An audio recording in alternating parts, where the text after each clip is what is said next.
Okay, welcome to the Designers Roundtable Third Fridays Creative Happy Hours. This is a totally informal, grab your lunch and learn discussion about hot topics that we dig into every month as part of the Designers Roundtable, but these are conversations we're having with other entrepreneurs, other creative business owners, and it's our way of just kind of opening up our community to public to chime in and let's talk about business. So grab your lunch and have a seat, and we're going to get started. Totally free for all conversations, roundtable, and I'm just going to start with the hot topic of grease your wheels. And what does that mean? It means so often we hear each other talking about, I need to figure out my project management tool. I need to figure out how I'm going to keep in touch with past clients. I need to figure out how I'm going to time track. I'm going to figure out my bookkeeping, social media marketing, prospecting, onboarding, time management, everything. All these little things, all these little cogs that make our businesses operate. And so often we just get reactive and just do them and just spitball them out. But as we learn later, we can get consumed in finding the best system. We can get consumed or get our time taken away by doing something one way when it could save us time doing another way. Another weakness that I feel with greasing your wheels is your quality and your deliverable to the client can get weaker if you don't have a system. So for instance, all of us, everybody here so far in the call has been in the Learn the 7 Secrets to Selling Success webinar with Heidi Park-Kerner and learning how to speak to clients. Well, what if you could really checkbox away that anytime the phone rang of a new person, you knew exactly the steps that you're going to take, not only in the call, but then what happens after the call. And everything's blowing up here. Sorry, let me turn it. So I'm just kind of setting the picture, and this is where we're just going to talk about it. You know, what are some things that you have seen in your business that have been weaker that you've tried to fix, or what are things you're focusing on now? It's just a free-for-all conversation. Oh, sorry, my dog. So for those of you just joining us, I just gave the quick intro about what grease your wheels means, and it means how to smooth out your internal operations so we can do smart business moving forward. And it's especially great for when you're scaling your business or growing your business or strengthening your business. I'm going to pick on Marcy real quick because last year, welcome, Marcy last year focused on her project management tool. And it took a lot of energy and time to really figure out what is the best tool, who's going to own it, who's going to operate it, what things you want in it. But so maybe, Marcy, just to get the conversation going, again, because this is the casual, open, roundtable discussion, maybe, Marcy, you can kind of give us here's what your challenge was, and here's what you went through, and how's that working for you today? Okay. Yeah, so we had been using Basecamp 2 and 3, and one of the things that we were trying to do is streamline the process of storing all of our job information into one spot, and also formulating it so our accountants could also be able to pull all the job information. So I was looking for a tool that could integrate with Basecamp, which we loved, but then also a software that can do the rest of that. And so we looked at HubSpot, we looked at Infusionsoft, we probably looked at 6 different softwares, and we ended up moving over to Infusionsoft, which has had its pros and cons. But we definitely, we took a lot of tours, we practiced a little bit with each one of them, but in the end, there are things that aren't working so well, which is my hesitation here.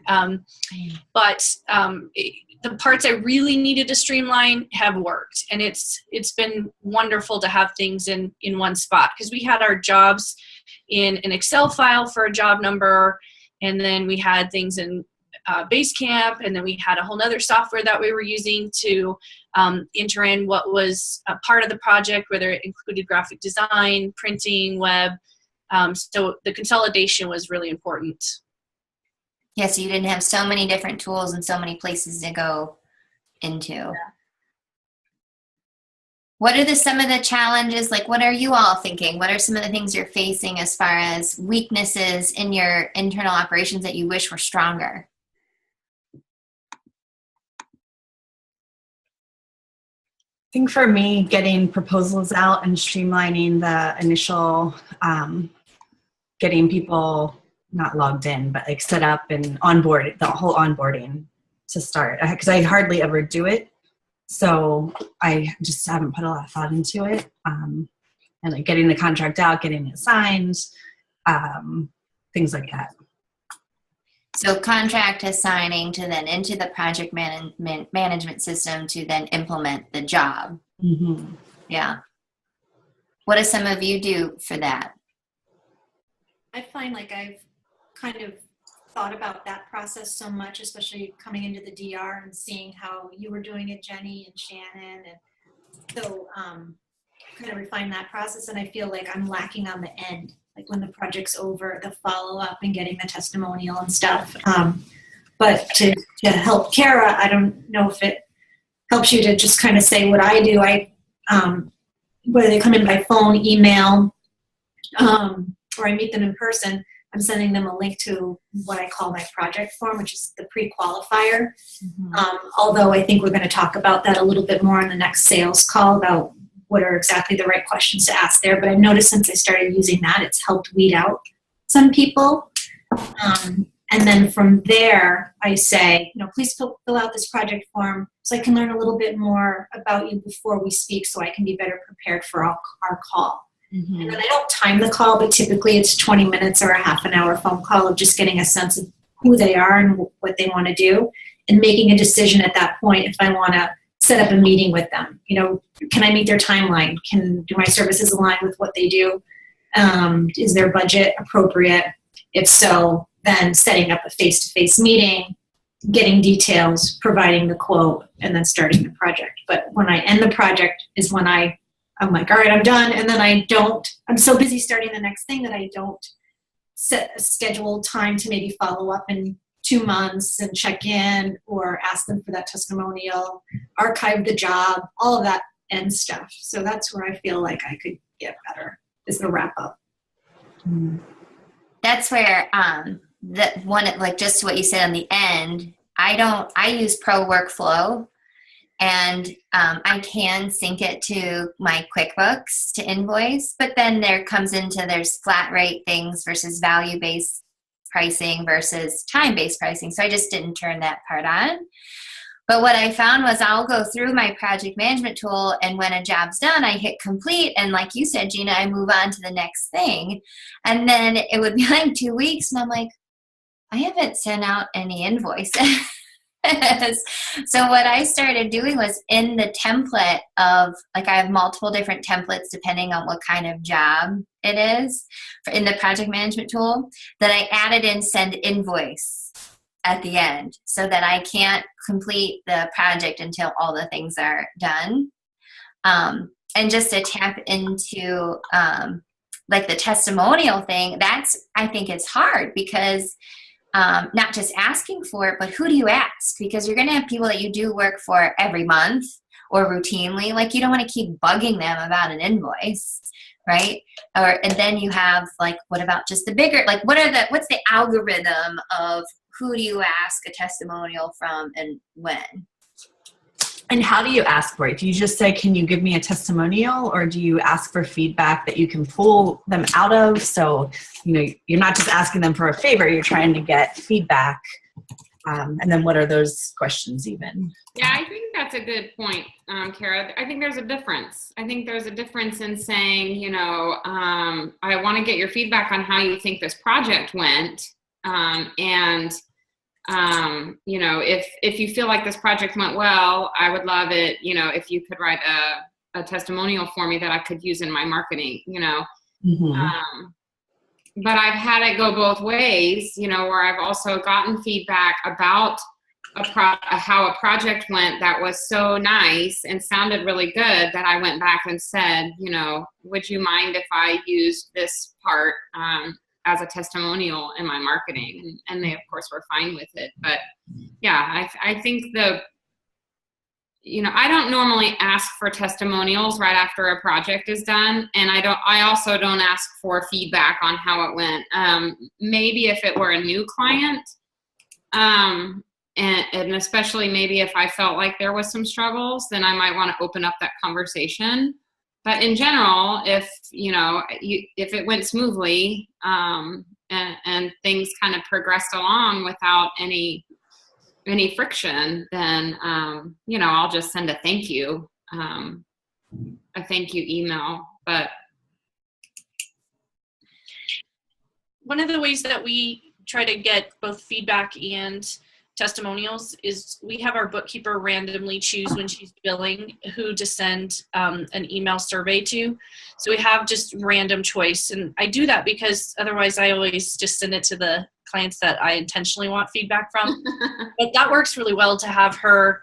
We have a template in our email software, and she just randomly chooses based off of the billing she's doing for those 2 weeks. And sometimes we go without any because I don't want to just keep sending it to them. But I kind of have it on her to keep track of that a little bit. And fortunately, she's been open to that. That's cool. I just am trying to pull up. I use 17 Hats. Thank you, Gina. That was good timing. And I have a post-mortem questionnaire that I'll send out. I try to remember to send it to the first time I work with a client, and or if it was a big job. Because I don't really care about testimonials on smaller jobs. I mean, yeah, those are great, but I don't really want to promote smaller jobs. I want to promote the bigger client and the bigger project. So some of the questions that I have on mine, and I can't pull up like the actual, you're just going to see the back end of it. So I just say something like, it was a pleasure working on your project. I take pride on the work I do and with my clients, and always striving to improve my services. Striving to improve my services for the ultimate experience and deliver stellar results. Would you take a moment to answer the below questions about your latest project that I completed for you? And then the questions are, how did the work I performed help you? What factors encourage you to choose me to assist you with your project? What did you like most about my services? What things would you like to see me improve? How did my work and process help you achieve your objectives? Would you recommend Presque Isle Designs services, and why? Would you like to provide a testimonial that I can use in marketing Presque Isle Designs? And then thank you, and I look forward to your future projects. Do you get good feedback from that, and do people actually fill it out? Some do. I find that it's not important to them. Right? And right. So in 17 Hats, you can put a deadline on it, and then it'll send them a reminder. And then I just feel like it gets annoying to them. Mm-hmm. So I think that's probably why I don't use it as consistently, because I feel like they're off and running and doing their stuff. Like, again, remember that quote I say all the time of, no one cares about the labor, they just want to see the baby. Well, then they have the baby and they go. Right? And they don't thank the nurse and the hospital and all that stuff, which my friend just had a baby and he brought them all cupcakes and all these. I'm like, I feel that's what I heard you're supposed to do, bring cookies to the nurses. Right? I never did that, and I feel so horrible, and I want to like take back 7 and 10 years ago. But there's I have though reached out if I'm doing a new marketing piece for myself, which I don't do a ton of marketing. But like when I revamp the website or big RFQs, like I sent a really huge RFQ the other day, I will reach out to clients that match the type of RFQ that I'm building and say, hey, thanks for being such a great client. I'm working on this other thing. Could you help, add a testimonial? And people are really good about doing that. I reached out to about 5 people last year before I did my website for testimonials, and they all got back to me right away. They're all clients I had done at least 2 projects with, or regular. So that was nice that people were so quick to respond. Yeah. I'm going to shift gears. What are some other weaknesses in your business operations that you feel like you could improve to do better business? Well, I'll just chime in on Marcy's question because I don't use 17 Hats. If I have a project that's, say under $1,000, then I just use the estimate tool in FreshBooks, which is the accounting software that I use. And I have all my terms and conditions set as default in there. So I just kind of use the where you type in, you know, like what the project name is or whatever. I just expand that part and include a little timeline and, you know, just some basic information if it's a smaller job. If it's something that's, you know, a couple $1,000s or more, then I have a template that I go in and change, like you were saying, in InDesign. I'll just kind of try to pull up something similar from a different client, you know, and change it to meet the new one. It's feeling time consuming for me to do it in InDesign. And we recently brought on someone that's been helping with some marketing tasks, and I was thinking about having her help me a little bit with some of the proposals, but she doesn't have experience to work in InDesign. So I'm kind of debating about switching. I've heard of that, Jenny, that Proposify. Yeah, Aliza uses it, and April, I think, has used it. I feel like I've heard a few others that like I it. think my hesitation with those has been, I felt like we do design, and so our proposal should look designed as opposed to a template. So I've kind of struggled with using those software programs, but I hear you too, but at the end of the day, you think about what the client's looking at it for, and they don't care. I like it because you can see if they've viewed it or not and when they viewed it. Yeah, I like that too. And you could, I think it's similar to 17 Hats in that you can attach things to the template. So like in 17 Hats, when I send a contract or quote, I can preset the email template to attach a PDF, which is kind of like the About Presque Isle Designs piece. Mm-hmm. So that helped cushion the design thing that you said, because I felt the same way about 17 Hats. But at the end of the day, they don't give a shit about that part. You know, they just want to see how much is it going to cost and how long is it going to take.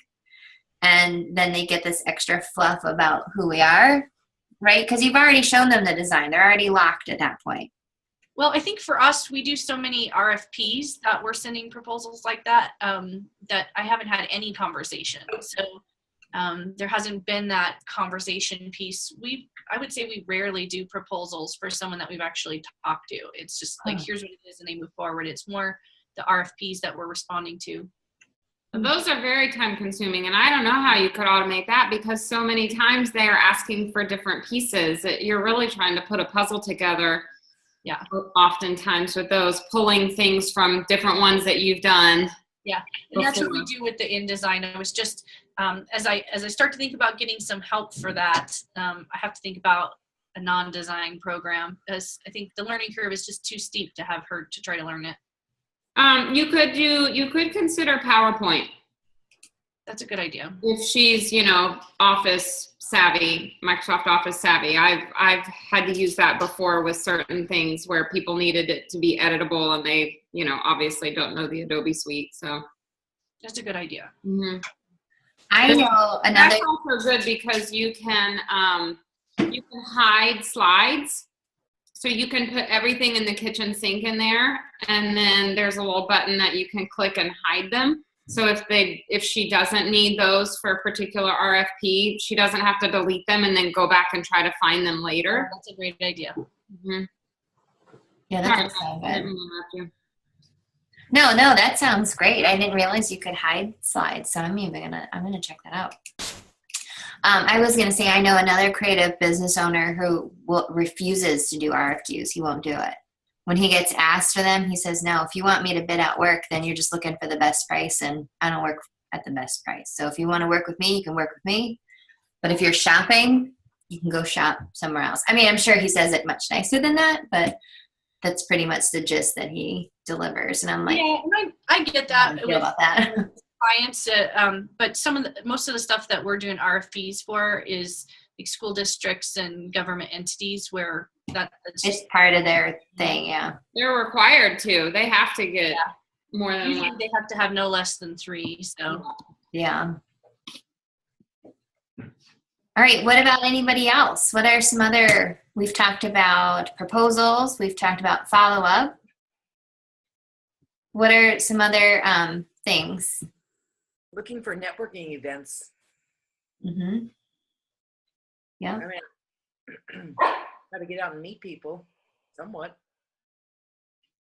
Now, Mallory, do you have like an ideal client in mind, like an ideal industry, an ideal size of business, an ideal what kind of projects they need? Like, do you have that magic wand picture of what kind of clients you're wanting?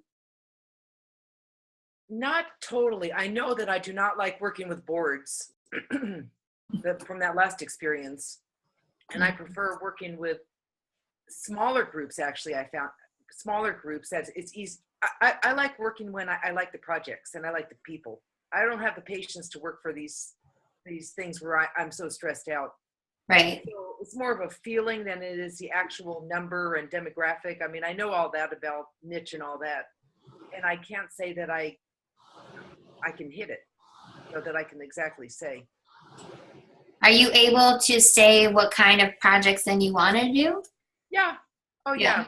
Websites and logos and brochures and social media. For a particular type of like healthcare, education, service-based, retail-based? We've worked across the board, and I know it makes it difficult, and I know that's not good marketing, but I can't. It's all over.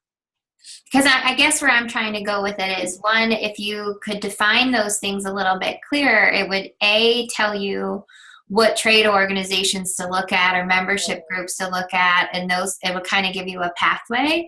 But then even so, when you're there, you're going to know who to prospect in the room, like, and what kinds of questions and how to navigate through those, meeting those people versus kind of jumping into the pond and seeing what fish you can catch.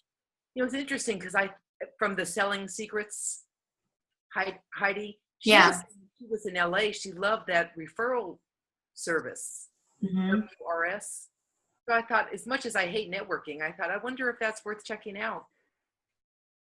And I think it's a matter of investigating. I think you be a guest at them and you scope it out and you kind of feel the vibe and see if it's working for you.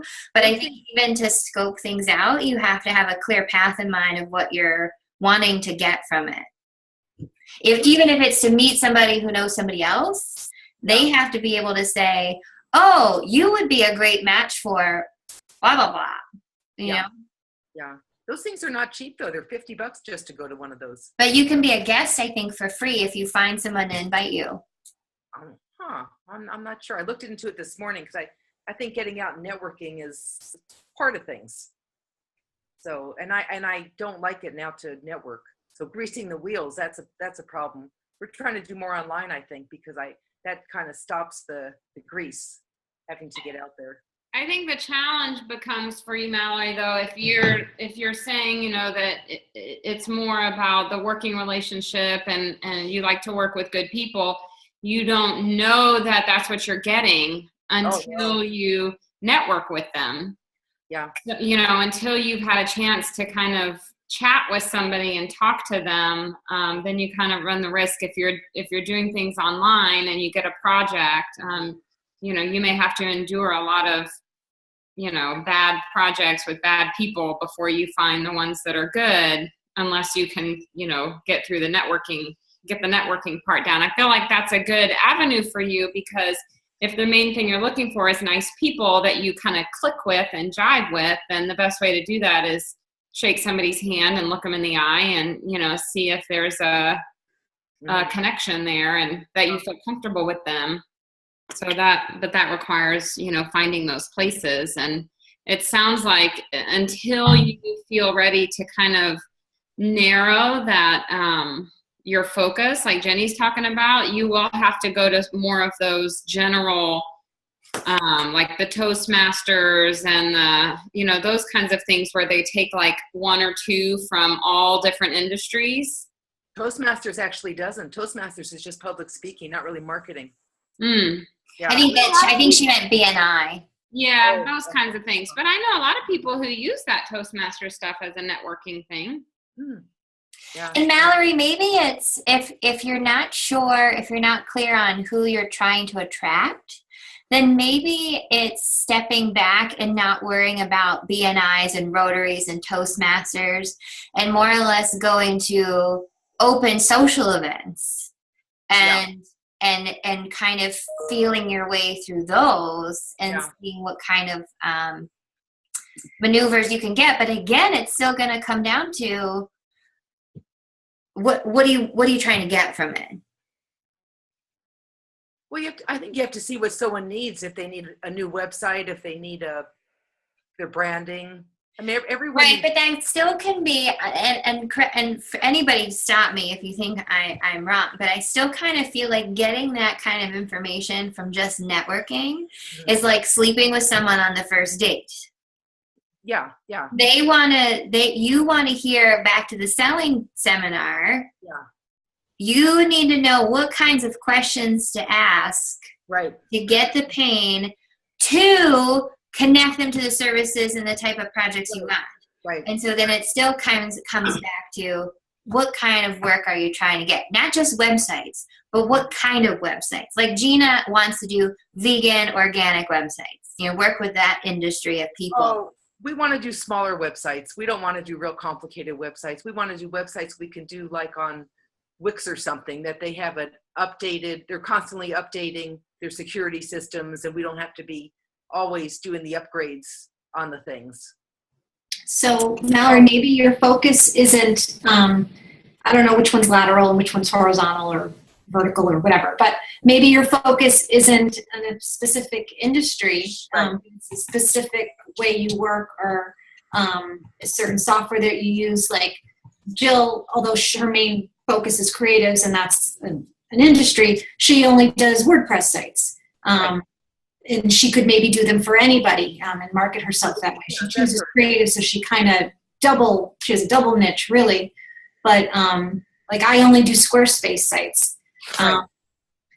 Maybe your focus is on just marketing that service because you do it that way. And there's a lot of people out there.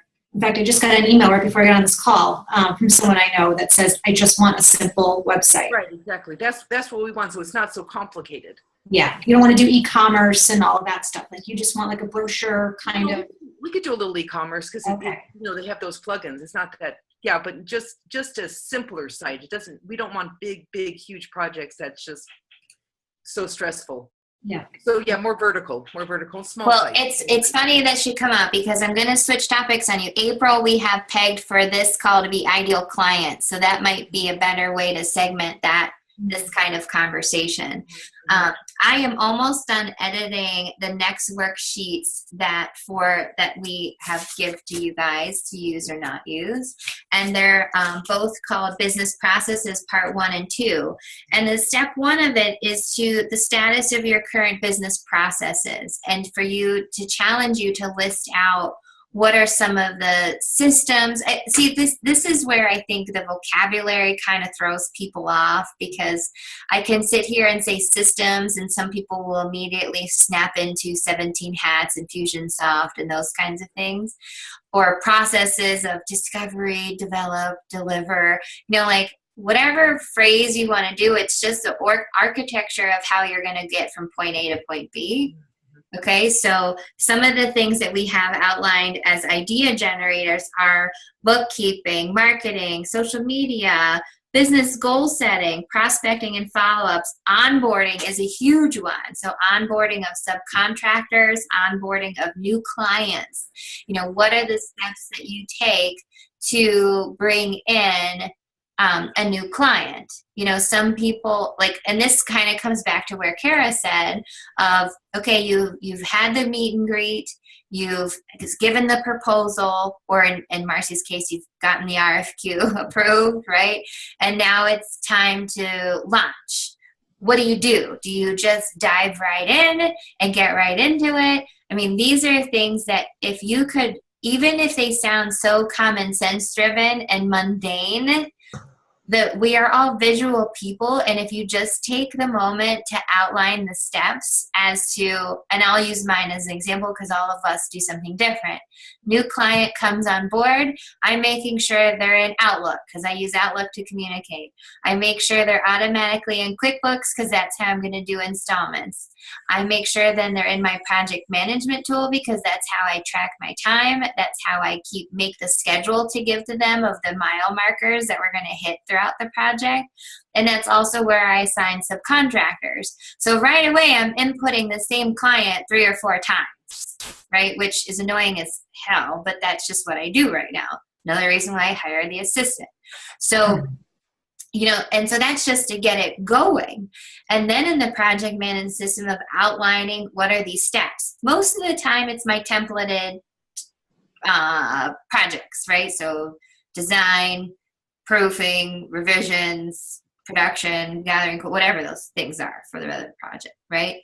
And then keeping track of those. I'm trying to see, I have this thing in front of me, hang on. So proposal goes to rejected or accepted. What happens if it's rejected? How do you document why it was rejected? Accepted, we threw into this thing about let's deliver them a welcome kit. You know, welcome to Boomerang Agency, right? Did I do it right, Mallory? Boomerang something, right? Right. Your company name. That's Marcy. Oh, What did I say? sorry, Boomerang Marketing. Boomerang Marketing. Yeah. And then implement the project. So what happens as you implement project? What are things that you need to keep track of? And then back to what Kara said, upon completion, I've already disclosed that I add send invoice on my template, so I remember to get paid. But then one of the things that I'm going to take mine to the next level is sending the thank you card. Like, thanks so much for your business, and making personal, because I'm a huge advocate that our businesses are all very personal with working with our clients. And then how about this one? How many of you remember to add that really great project to your portfolio? I don't remember, right? You've got time for that. Right, yeah, you don't have time for that. But here's like, when you go through, and I'm Saturday, tomorrow I'm working because everybody's leaving town to my house. So I'm going to come back into the office. So I'm going to wrap this up for you and to use this as your brainstorming tool, right? Of just outlining all these things. And Crystal added in this great next step to it where you can go through and prioritize them.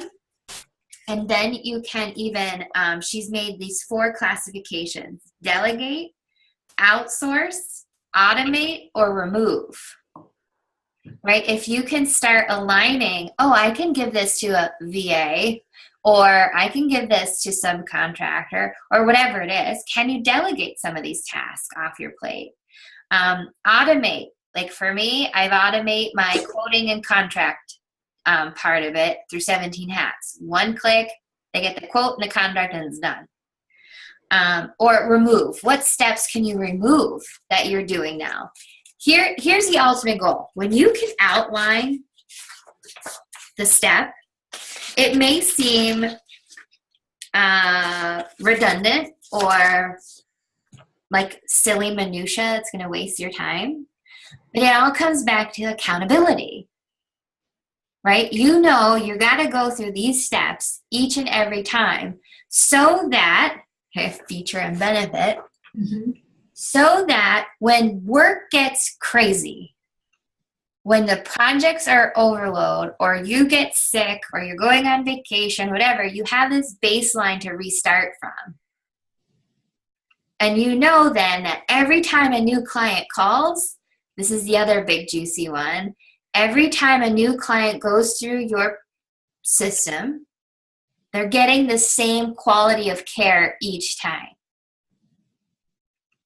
And I'm a little bit nervous to think about our new president in office. And when you talk to business owners, Kara, I'm not trying to get you wound up. When you talk to business owners, like conglomerate business owners, big corporate business, they are excited because the stock market is going up. Businesses are seeing an upswing. Now, maybe that's a trend. I'm not trying to open a political door. My point is that in a new election year, in a new presidency, we see an uptick in business, what happens in our industry when businesses are on the upswing? the first thing they bring back is us. Yeah.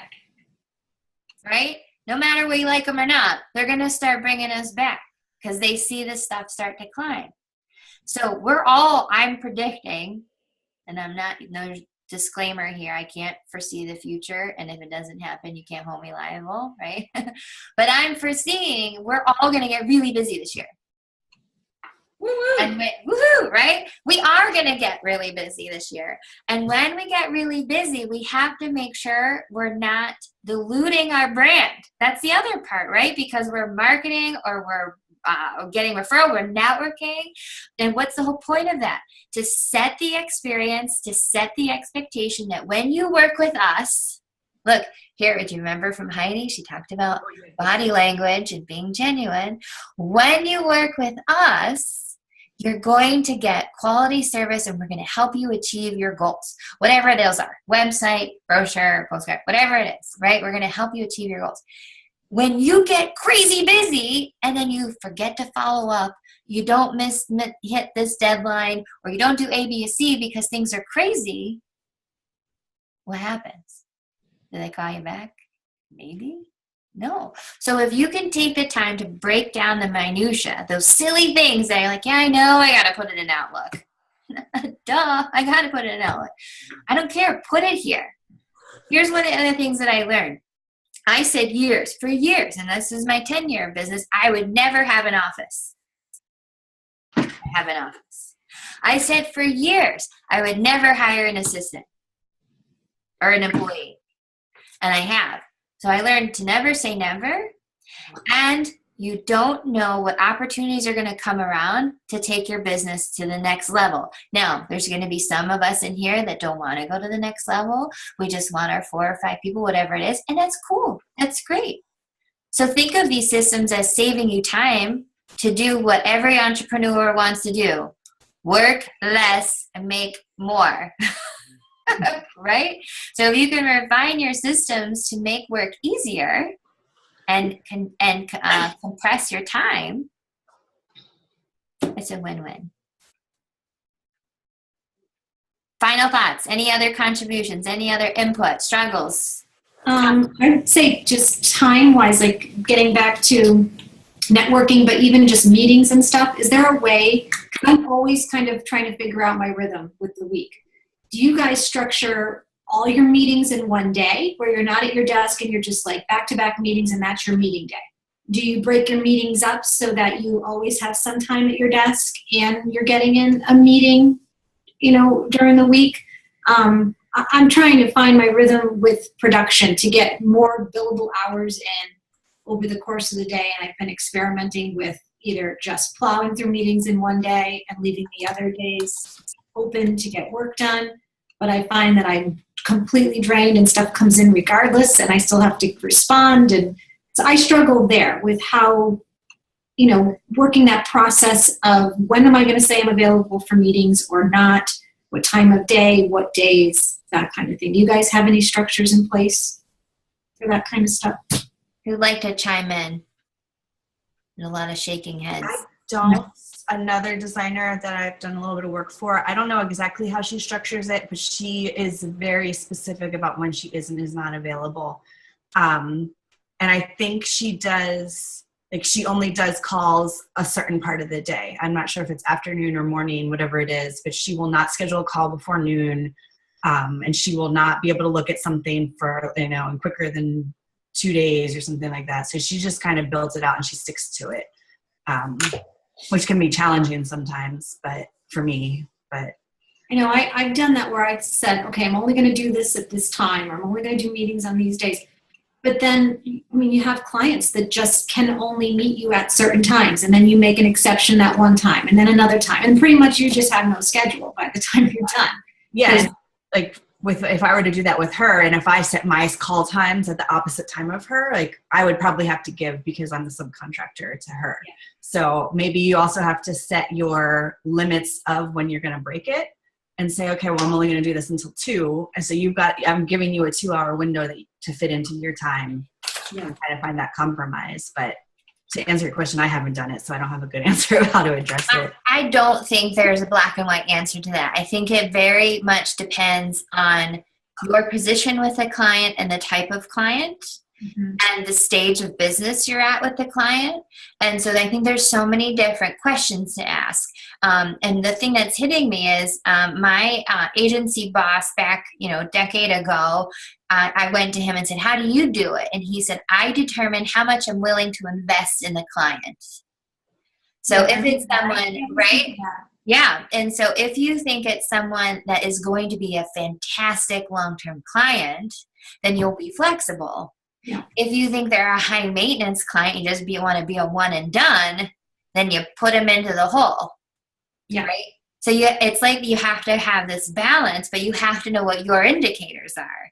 So this is another thing you can do in this worksheet. Now mine's filled out, but you'll see an example, right, where there's these bubbles. And you could say high maintenance client, schedule or not to schedule. I mean, you could map it out the way you want, but it's really great. We're all visual people. If you can just get it out of your head and start to do some predictions of situations. Now, I can tell you myself, thanks to Rochelle Roberts and her natural rhythm, I was able to distill that. For me, client meetings are great for Tuesdays and Thursdays afternoons. And because of my work schedule, because of the volume of time that I could or could not commit to, right, Tuesdays and Thursdays feel good. Now, to your point, it doesn't always work that way because, I have meetings today. I can't meet with you. Can you do Wednesday? Again, asking myself, new potential client, do I really like you or not? How much am I willing to invest in you? If I really love them or the retainer, I'll make an adjustment. If it's a new prospect that has already given me some flags, and I'm like, listen, I got like 3 weeks out and I could get you in. So it's this give and take, process.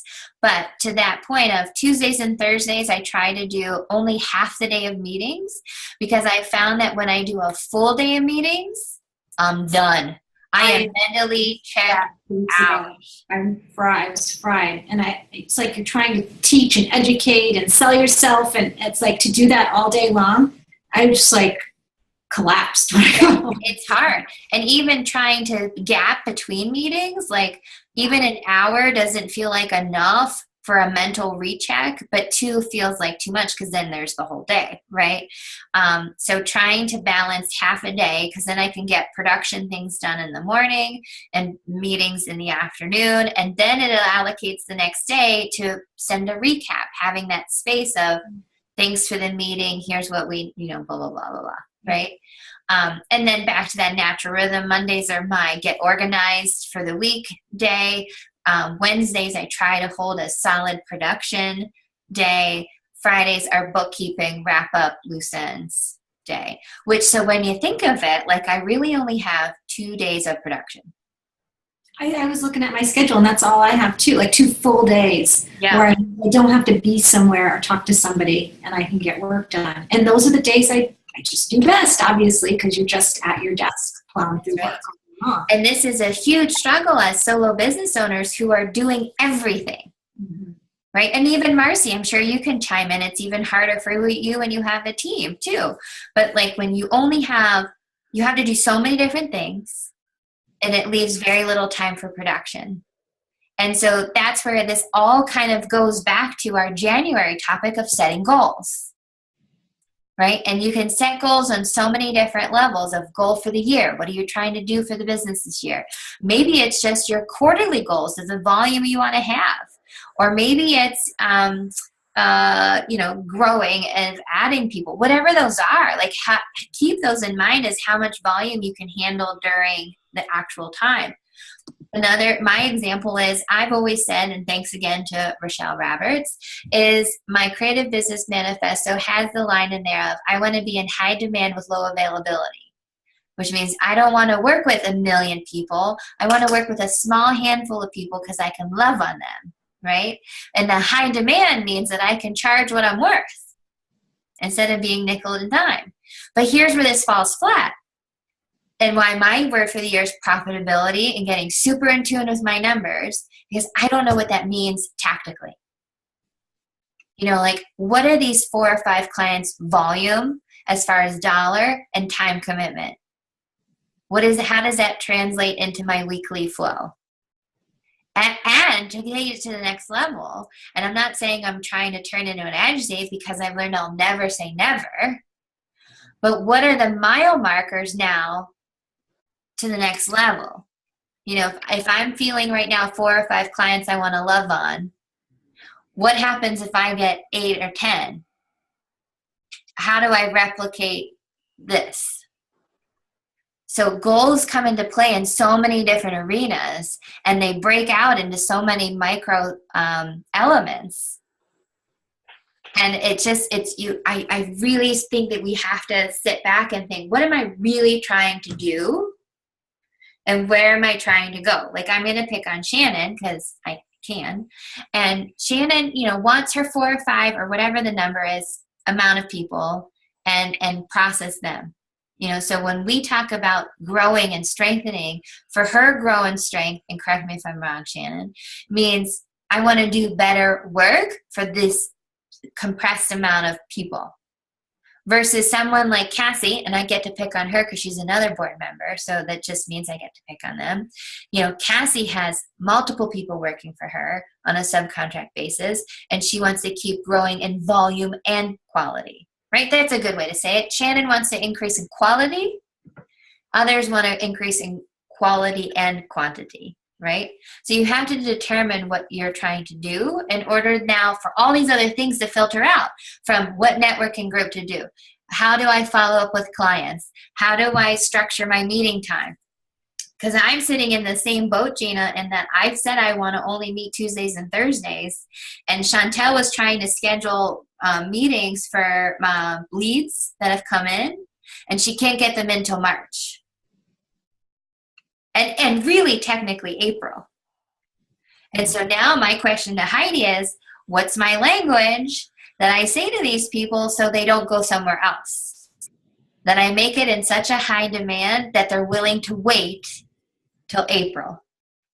And that's the next phase. But I can't even really go there until I get my numbers so I know exactly. Because here's the other part that comes into it. The feast or famine. If you need money, if you need to get invoices out the door to pay whatever you need to pay for, you're going to take whatever you want and whatever you can. So what is your mile marker to say, I don't have to take everything. I can now start selectively picking the who and the what. Do you know what those mile markers are? I mean, Kara, you've been doing this, what, a year, 2.5? Yeah, 2 years in May. So like in trends of showing, because I love to study you all, you're at the cusp of starting to slow that down. You're probably in this, and correct me if I'm wrong, you're probably in this phase of you're going to take whatever projects are coming in. Mm-hmm. And right around the 2-3 year mark is when you're going to be like, hold on. These over here are a pain in the butt. I really like these, but you're learning those from the experience. And so you're going to start being able to say, you know what, I really don't want to do postcard for you, politician.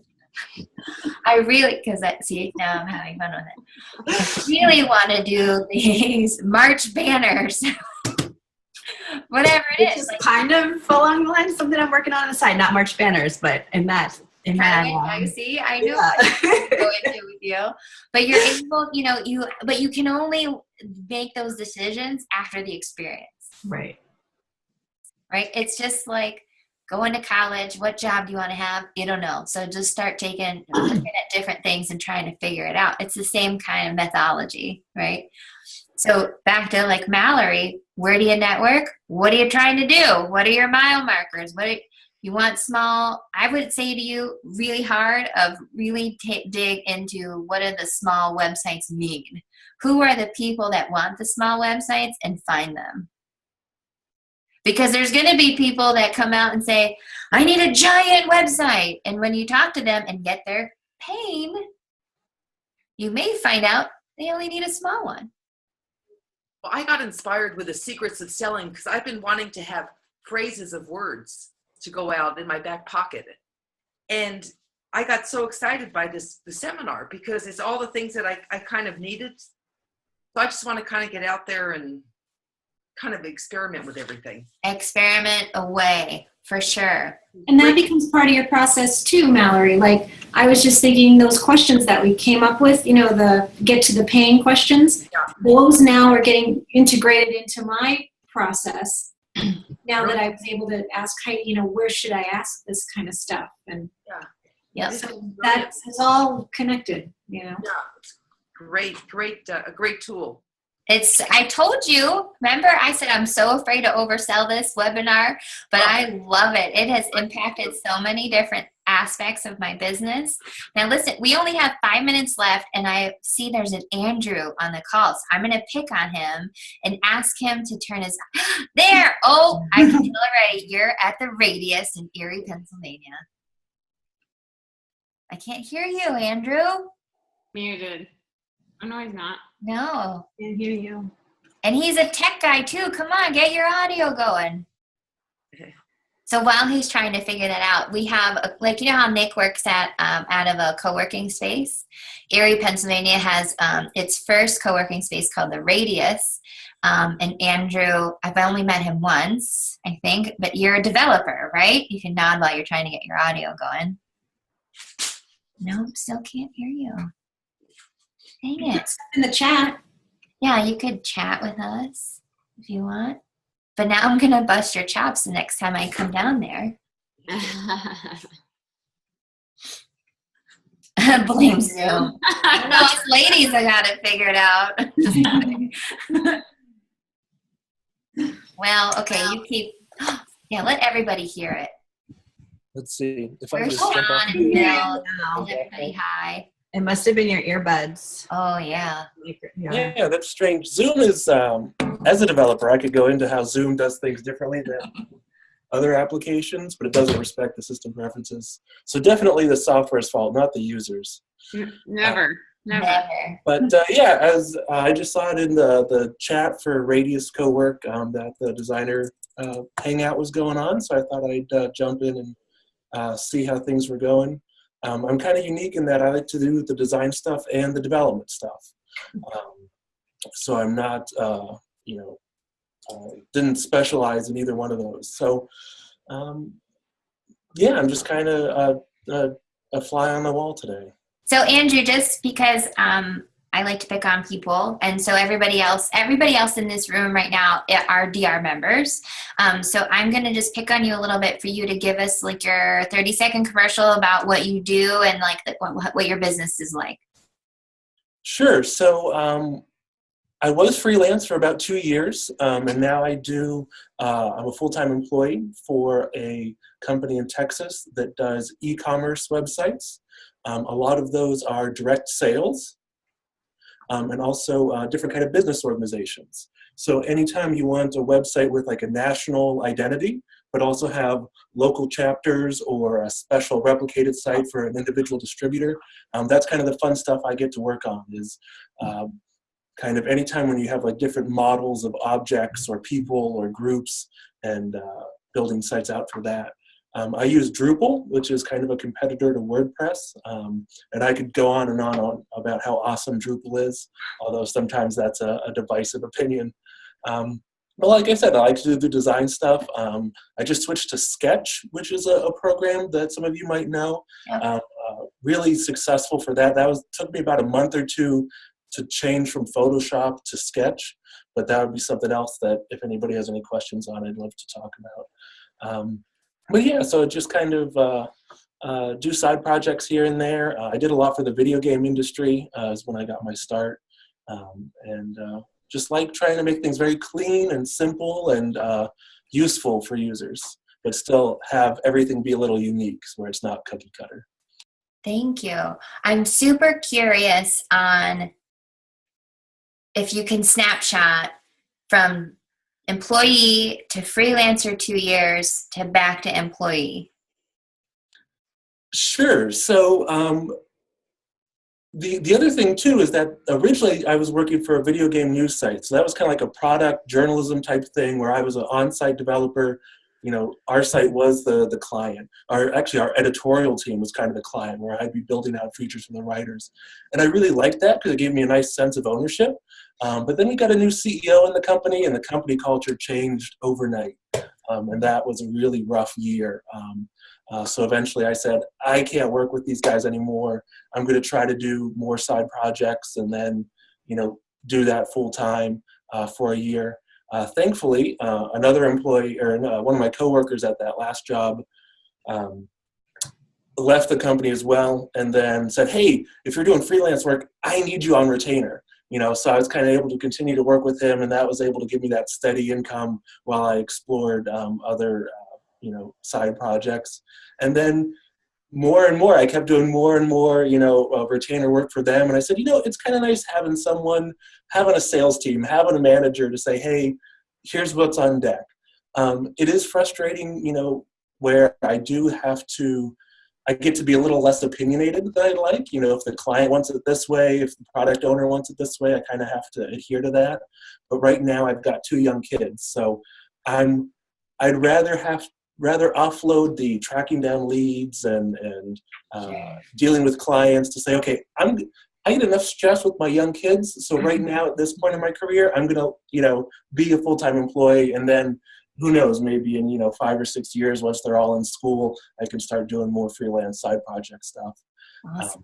Right now, what I am doing is agency work. So we're trying to do software as a service, where our website is a platform that we can sell to multiple people, which is kind of an interesting business model.